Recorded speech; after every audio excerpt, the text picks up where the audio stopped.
As queixas comuns, as que ocorrem todo dia, acabam gerando ansiedade e nos colocam à prova quando a gente está praticando a nossa profissão lá no campo de batalha, lá na sala de laudos.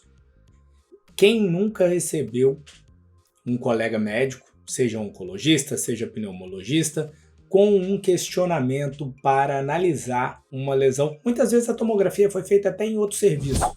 O que você acha desse exame aqui? Ele precisa tomar uma decisão e muitas vezes ele vai tomar a decisão baseada na sua opinião, mesmo que o exame tenha sido feito em outro lugar. Então o que a gente precisa para se comportar bem nessa posição? Primeira coisa é saber do que você está falando. Dominar aquela patologia. E não só dominar aquela patologia, mas como dominar aquele aspecto de imagem. Quais são os aspectos que estão relacionados, que podem representar. Só que não é parar só aí. A gente precisa dar um passo extra. A gente precisa saber quais seriam os próximos passos dentro do nosso arsenal de opções diagnósticas que poderia ajudar a resolver a vida do paciente e do médico assistente. No vídeo de hoje a gente vai te mostrar a famosa atelectasia redonda ou levantar alguns pontos pertinentes para que você pense nesse diagnóstico. Agora chega de conversa, vamos dar uma olhada nesse tema.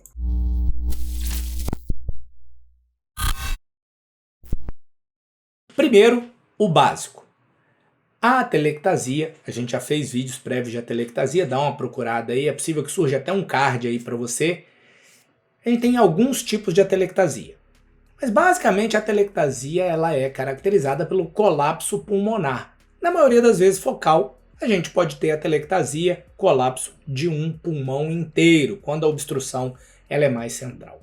Então, o aspecto da atelectasia é de uma, abre aspas, coisa branca, fecha aspas, que perde volume, porque ela colapsa. O ar ocupa mais espaço, um alvéolo aerado ele é maior do que um alvéolo que está colapsado. Então, a gente já pensa que ela é caracterizada por aumento da densidade, porque eu perdi ar, e redução do volume, porque eu perdi espaço.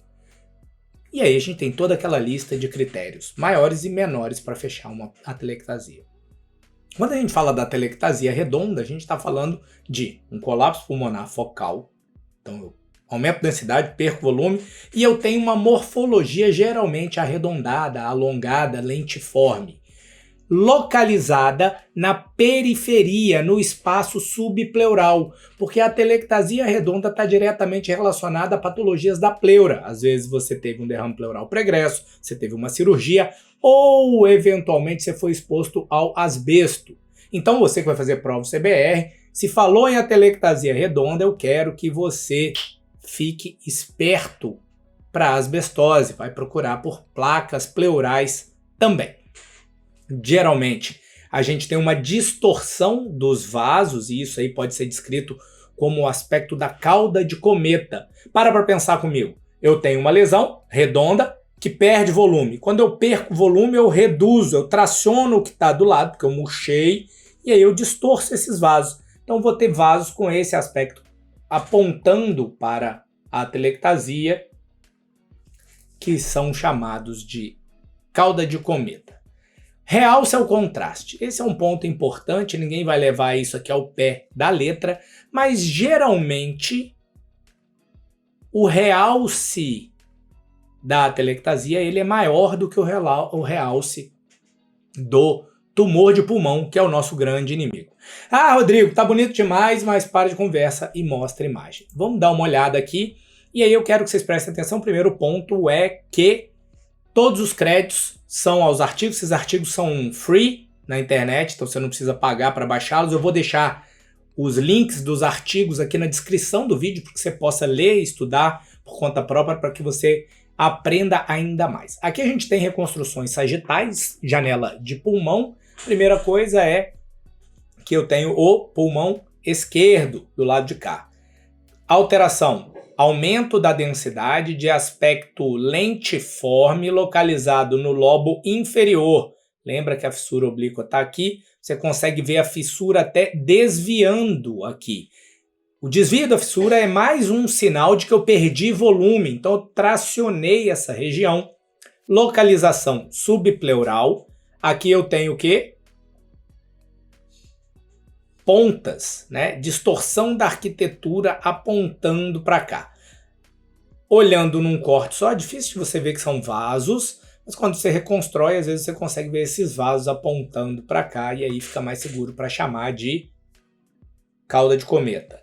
Você consegue ver ainda aqui um sinal da parábola, né? Conferindo, ou do menisco, conferindo aqui um derrame pleural. Então tem o derrame pleural, tem opacidade lentiforme, com contornos irregulares, com aspecto da cauda de cometa, localizado na região subpleural do lobo inferior esquerdo.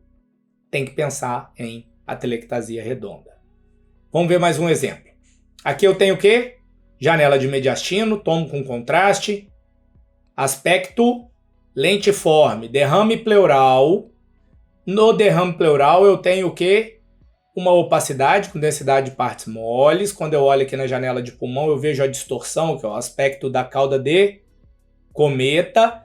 Tração da fissura. Olha a fissura oblíqua desviada para trás, tracionada para trás.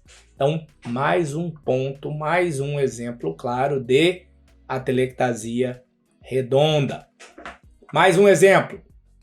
Aspecto arredondado, lentiforme. Localização subpleural. Aí você fala, Rodrigo, mas a pleura está aqui.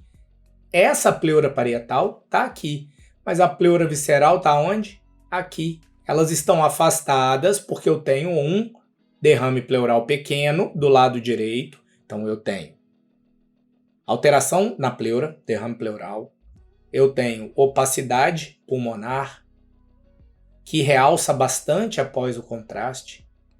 Localizada na região subpleural com um aspecto arredondado ou lentiforme, distorcendo a arquitetura, perdendo volume, olha a fissura desviada, e com vasos apontando para cá. Eu tenho que pensar em atelectasia redonda. Mas nem tudo é ouro. Nem tudo é atelectasia redonda. Você pode ter também o nosso grande inimigo. Olha como é diferente. Primeiro ponto que você vai olhar é o seguinte. Olha aqui os contornos e olha esses contornos. Esse aqui é o que a gente chama de coroa radiada, né? Então ele parece eu acho que parece muito um carrapato, né? São as espículas. Esse é o sinal mais específico que você vai encontrar de um câncer de pulmão. Agora olha que interessante. Embora ele ainda entre aqui como um tumor periférico, os 2/3 externos do pulmão, ele não tem localização subpleural. Ele está longe da pleura, tem 2-3 centímetros da pleura. Então vou pensar primeiro em atelectasia redonda? Não, não vou pensar em atelectasia redonda. Vou pensar em quê? Eu vou pensar em câncer de pulmão, câncer de pulmão, câncer de pulmão. Depois eu vou ampliar o meu espectro de diagnósticos diferenciais. Agora olha que interessante, porque essa imagem aqui do artigo a gente tem várias coisas diferentes para a gente olhar aqui. Primeiro, letra A e letra B a gente tem um exame com contraste, tá? Então é um tomo de tórax com contraste, um pedaço do tórax aqui. Então, ventrículo esquerdo, átrio esquerdo, ventrículo direito, átrio direito. Derrame pleural. Então eu tenho patologia na pleura.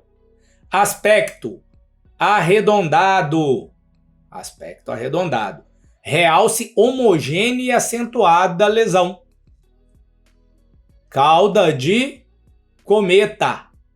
A fissura está longe, então às vezes quando está longe eu não consigo ter o quê? Atração, né? Eu teria que perder um grande volume para tracionar essa fissura que está lá na frente.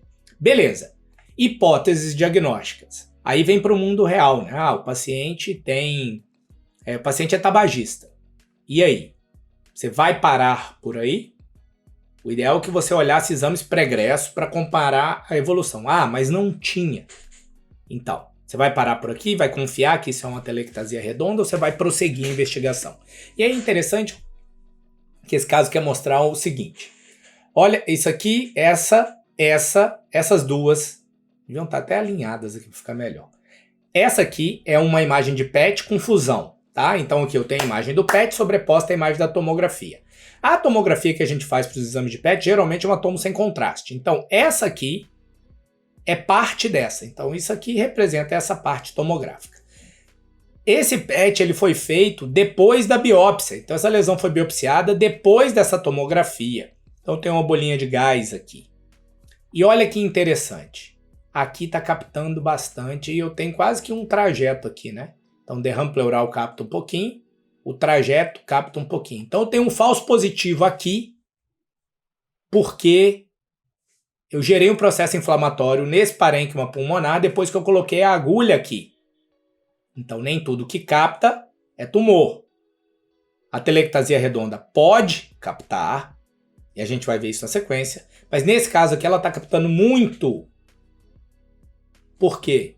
Porque eu tive um processo inflamatório pós-biópsia. Rodrigo, como é que eu sei que aqui não é um tumor? Aqui você não ia ter certeza. Você poderia questionar. Aqui eles fizeram um controle, então, sem tratamento antitumoral, a lesão reduziu. A gente está falando de quê? A telectasia redonda. Para o PET, a galera que trabalha com PET aí, às vezes você é radiologista, tá lá na sala de laudo, chegou um oncologista, e aí? Te mostra. Ah, o médico nuclear não está aqui, no meu hospital não tem PET, fez em outro hospital, e aí? Você vai dizer o quê? Sou oncologista. Ah, vai embora, não vou discutir o caso. Não, né? Você precisa saber alguns pontos importantes. Vamos concentrar aqui rapidinho, 30 segundos comigo. Vou voltar para a gente falar, te mostrar na prática. Aqui a gente tem o quê? Um PET com fusão, tá? Tem vários critérios que se usam para avaliar as lesões. Os critérios qualitativos tentam comparar a captação da alteração com algumas coisas. Por exemplo, o pool cardíaco. O que é o pool cardíaco? Tá vendo que aqui capta um pouquinho? Aqui tá mais, não tá amarelo igual aqui, mas aqui já tá meio marronzinho, enquanto aqui tá muito azul. A gente tá olhando uma escala de cores aqui. O amarelo é o que capta muito e o azul capta pouco. Então tá fácil, né? Cor fria capta pouco, cor quente capta demais, nessa escala. Isso aqui é o pool sanguíneo. Outra coisa que você precisa ter em mente é a captação do fígado. O fígado capta normalmente o FDG. Então o que esse trabalho fez? Também tá aqui na descrição. Esse é um trabalho do Journal of Nuclear Medicine, né? Então é um trabalhinho robusto. O que a gente tem aqui? Ele tentou usar o SUV de 2. SUV, para você que está perdido aí, R1, não tem PET, às vezes não tem nem tomo no seu hospital aí, é uma forma simples de dizer que tanto de glicose que a lesão come, tá? A gente tem outros vídeos explicando isso, mas por agora basta isso. Menos do que 2, menos do que 4, ou uma comparação com o pool sanguíneo, o número máximo do pool sanguíneo, o número médio do pool sanguíneo, a captação máxima do fígado e a captação média do fígado. Então ele pegou esses critérios, tentando pegar de outros critérios e usou essas variáveis para comparar. O que é importante você saber aqui? Ó, o critério que melhor performou para dizer que era uma telectasia redonda e não era um tumor, era o quê? Captar menos do que 4, um SUV menor do que 4, tá? O segundo critério que melhor performou foi captar menos que o fígado.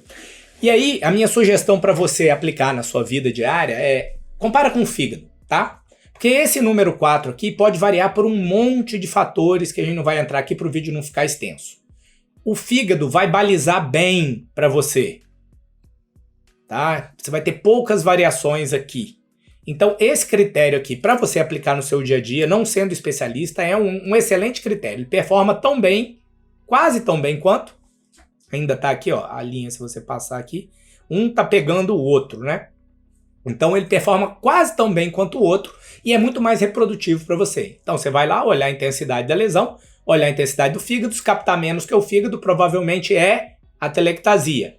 Vai mandar para casa? Não, vai mandar fazer controle. Agora, vamos colocar isso tudo para a gente fechar o vídeo e não ficar muito extenso. Também está do artigo, está lá embaixo. Critérios que favorecem a telectasia. Os critérios típicos. Redonda, cuneiforme ou lentiforme. Densidade de partes moles. Pode ter broncograma aéreo. Então a gente volta para a história do sinal do broncograma aéreo. Não é específico de pneumonia. Tumor pode ter, a telectasia redonda pode ter e pneumonia pode ter. Se for muito grande, maior do que 8 centímetros, dificilmente você vai pegar uma lesão desse tamanho. Você vai pensar em outra coisa e não em atelectasia redonda. A maioria das lesões vai estar nesse intervalo, então isso aqui te ajuda pouco. Formato acho que te ajuda mais. Geralmente aonde que ela está localizada, né? dos terços médio para baixo. É menos comum nos lobos superiores, o que é bom, porque geralmente o tumor está onde? Está mais para cima. Isso te ajuda, tá? Os vasos tracionados e os brônquios tracionados parecem o quê? Cauda de cometa. Eles falam da pata do caranguejo também, eu acho que parece mais uma cauda de cometa. Localização subpleural. Como ele surge de uma patologia pleural, muitas vezes você tem o quê? Ou tem um pleural effusion, tem aqui um derrame pleural, o que não te ajuda demais a separar de tumor, porque o tumor pode também, né? Quando ele invade a pleura, cursar com derrame pleural. Você pode ter espessamento da pleura adjacente, calcificações que vão te apontar para a asbestose. Achados adicionais, perda de volume, é meio óbvio, né? A telectasia tá lá, colapso do alvéolo, o alvéolo perde o ar, fica branco e perde volume. Reduz a densidade do lobo afetado, obviamente. Tem uma densidade um pouco maior na periferia, isso aí é difícil você ver, nem sempre vai te ajudar, nem sempre vai estar presente. As calcificações pleurais é um ponto importante, principalmente na sua prova do CBR. Então, uma lesão com esse aspecto, procura, não sai cravando letra A, tumor de pulmão, sem antes olhar a pleura do paciente. Tá? Se tiver outros focos de calcificação, você vai pensar em asbestose. Tá? E, obviamente, a telectasia redonda relacionada à asbestose. Terminamos por aqui. Espero que você tenha gostado do vídeo. Se você gostou do vídeo e achou que gerou valor para você, já sabe. Curte o vídeo para ajudar o YouTube a espalhar o vídeo por aí. Confere também se você ainda continua inscrito no canal. Se você ainda não for, nos dê aquela moral, se inscreva no canal, que você vai ficar sabendo de todos os vídeos que a gente postar aqui. Se você tiver algum comentário que seja pertinente, que possa engrandecer o debate, deixa aqui embaixo. Se você tiver uma dúvida, eu fico aqui para lhe ajudar a progredir na sua jornada rumo ao aprendizado da radiologia e, se Deus quiser, rumo ao seu título de especialista. Disclaimer, se você é paciente, seja muito bem-vindo, mas atente-se que esse é um canal que tem objetivo educacional para os médicos radiologistas. Jamais, em hipótese nenhuma, nunca se autodiagnostique ou se automedique baseado no que você vê na internet. Se alguém solicitou um exame para você, é extremamente pertinente que você leve o resultado para o médico avaliar, fazer um exame físico, olhar os seus exames de imagem laboratoriais e tomar a melhor decisão para o seu tratamento. A gente se vê no próximo vídeo.